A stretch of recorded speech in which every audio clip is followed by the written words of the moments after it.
উত্তরার মধ্যে best momo try করা হলো আর প্রাইসগুলো কিন্তু একদমই হাতে নাগালে। সো ফুল ভিডিওটা আমার সাথে দেখতে হবে। হ্যালো আসসালামু আলাইকুম everyone, welcome to my page. অনেকদিন যাবত ভাবছিলাম মোমো ট্রাই করব, তাই আর কোথাও রিস্ক না নিয়ে একদম সোজা চলে গিয়েছিলাম মোমোশিতে। আর মোমোশির লোকেশনটাও কিন্তু অনেক বেশি ইজি, রাজলক্ষ্মীর কাছে। এটা রেস্টুরেন্টটা ছোট হলেও খুবই কোজি টাইপের, একদম গুছানো একটা এনভায়রনমেন্ট। ফ্রেন্ডদের নিয়ে অথবা প্রিয় মানুষকে নিয়ে এখানে বসে কিন্তু মোমো খেলে সময়টা খারাপ কাটবে না। প্রথমে মেনু দেখে নিচ্ছিলাম এখানে কি কি ভ্যারাইটিস আছে। এই পেন্টিংটা একদমই মনে জায়গা করে নিয়েছে, সাথে ছিল মোনালিসার ছবিও। সুন্দর দেখেন মোমো হাতে নিয়ে দাঁড়িয়ে আছে, খুবই ক্লাসি লাগছে বিষয়টা। তাদের হোয়াইট কালারের ডেকোরেশনটা আমার খুবই মনে ধরেছে। সবার প্রথমে নেওয়া হয়েছিল স্যুপ মোমো।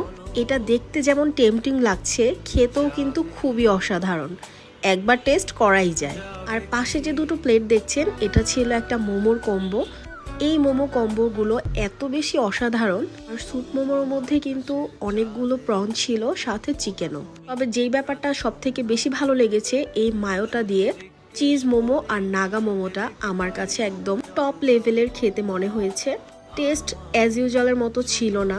আমরা দোকানে বা ফুড কার্টে নর্মালি যে স্টিম মোমোগুলো খাই, একদমই টেস্ট ওইটার মতো না। চিজ মোমো থেকে এত সুন্দর স্মেল আসছিল। বাজেট ফ্রেন্ডলি কোল্ড কফি তো থাকছেই সাথে। নাগা মোমোটা মায়োতে ডিপ করে আবার যখন একটু সসের মধ্যে ডিপ করে নিচ্ছিলাম, সত্যি বলতে জিভে একদম পানি চলে এসেছে কখন এটা মুখে দিয়ে টেস্ট করব। গরম গরম মোমো খাওয়ার পর যখন কোল্ড কফিটা মুখে নিলাম, তখন সত্যিই মনে হচ্ছিল আমি যেন স্বর্গে আছি।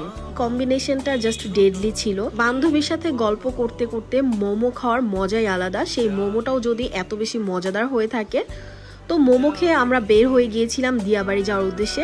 আর এই ওয়েদারে দিয়াবাড়িতে ঘুরতে কিন্তু অনেক বেশি ভালো লাগে, বিশেষ করে রিক্সা দিয়ে যখন এই সেন্টারের দিকে যাই। এই জায়গাটা আমার খুবই ভালো লাগে। তোমাদের কার কার কাছে কেমন লাগে আমাকে জানাতে ভুলবে না। আর ওই দিন আকাশটা একটু বেশি সুন্দর ছিল। আমরা গার্ডেনের দিকে চলে এসেছিলাম। এই জায়গাটা এত এত ফ্লাওয়ার, তারপরে বিভিন্ন ফলের গাছ এবং অন্যান্য গাছও ছিল। তো দেখো, এখানে আমি সিমিকে অনেকগুলো ভিডিও করে দিয়েছি, আর ভিডিওগুলো এত সুন্দর এসেছে। আউটডোরে আসলে ভিডিও ছবি সবকিছুই অনেক ভালো আসে।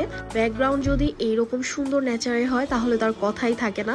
আকাশটা দেখো খুব সুন্দর রঙিন হয়ে আছে, আর চারপাশে এই সবুজ গাছপালা, সত্যি ব্যাপারটা অদ্ভুত সুন্দর। তো আমরা সন্ধ্যার দিকে কৃষ্ণচূড়ার দিকে চলে আসছি চা খাওয়ার জন্য। জায়গার মালাই চাটা আমার অনেক বেশি পছন্দের। সন্ধ্যার দিকে অর্ডার করে দিয়েছিলাম ক্যাশনাট সালাদ। এটা খেতে খেতে দুইবার রাজ্যের গল্প জুড়ে দিয়েছিলাম। সন্ধ্যা হলে এই জায়গাটা অনেক বেশি সুন্দর লাগে। তো যাই হোক, আস্তে আস্তে করে আমরা বাসার দিকে রওনা দিয়ে দিচ্ছি। আর বাসায় যাওয়ার আগে হঠাৎ মন চাইলো পান খেতে। মিষ্টি জর্দা দিয়ে পান খেতে বরাবরই আমার অনেক ভালো লাগে। সারাদিনের ঘোরাঘুরির পরে আমার ফেসের অবস্থাটা জাস্ট দেখো, অনেক বেশি ঘেমে গিয়েছিলাম বাসের জন্য দাঁড়িয়ে থাকতে থাকতে। তারপর একটা বাস পাওয়া মাত্রই আমার বাসার উদ্দেশ্যে রওনা দিয়ে দিলাম। আর আলিজা আরাফের জন্য এখানে জুস নিয়ে নিয়েছি। এই জুসটা অনেক বেশি পছন্দ করে। আমার পুরো ভ্লগটা তোমাদের কেমন লাগলো অবশ্যই কমেন্ট করে জানাবে। নেক্সটে এরকম আরো ভ্লগ পেতে চাইলে অবশ্যই আমার পেজটার সাথে থাকবে এবং পেজটাকে ফলো করে দিবে। Thanks for watching.